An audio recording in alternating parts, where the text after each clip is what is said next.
It's 5:16 on a Monday here in November. That's chilly, and our time change happened this weekend. I'm sure we're all aware of that at this point. Things are still dark at 5:15, but remember, sun's going to be coming up now an hour earlier. So if you do get out the door in that 6 a.m. to 7 a.m. time frame, the light's already going to be coming up. Take a look at this, a live view over the French Quarter from our View Orleans camera.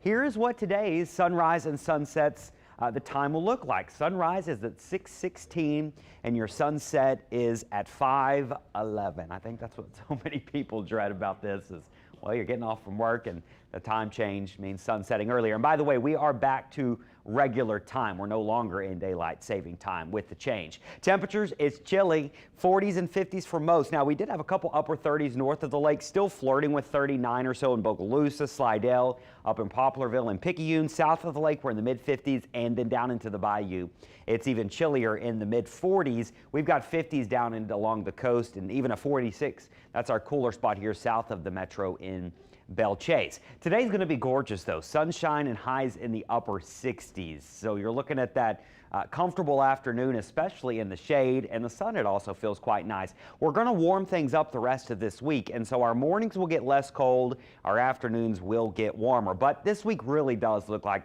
a big long stretch of great weather. So tomorrow morning, similar conditions. That chill will be evident in the low 40s and low 50s, and then your afternoon will be in the 70s. Notice we're about our average high tomorrow and Wednesday at 75, 74, 78, 79, 83, 81. It's going to be quite warm Friday and Saturday, and Sunday is when our next cool front starts to approach. I think by next Monday, so a week from today, we'll have highs back in the 60s. So we've got a solid 7 days before we see our next round of cooler air move in. Now, we're also going to see humidity increase. I think Wednesday and Thursday still feeling great, but as we inch into the weekend, Friday and Saturday, humidity starting to creep up. Right now, Saturday's probably going to feel the muggiest, and then by Sunday, we start to see that cool front move in, and if it moves in fast enough, Sunday would clear out. I have a little rain in the forecast. I don't have any big rain, but we're going to monitor this because these types of storm systems can bring us showers, and so we're going to hold them low at 20% right now, probably drying out Sunday at some point, and then by next Monday, cooler and dry. So your 7-day forecast really is a great one here. This little rain you see Friday, Saturday, Sunday, I don't think it's going to be a major problem.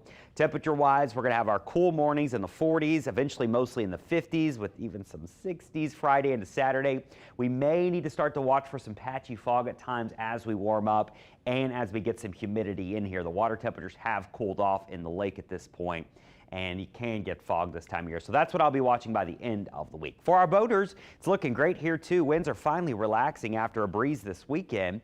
We're seeing smooth conditions all the way through the middle of the week. Don't see any big winds really all week long if you're trying to get out on the water. Pressure, by the way, is quite high at 30.3 inches on the barometer. High tide, those are going to happen later tonight, and those low tides are happening later this morning.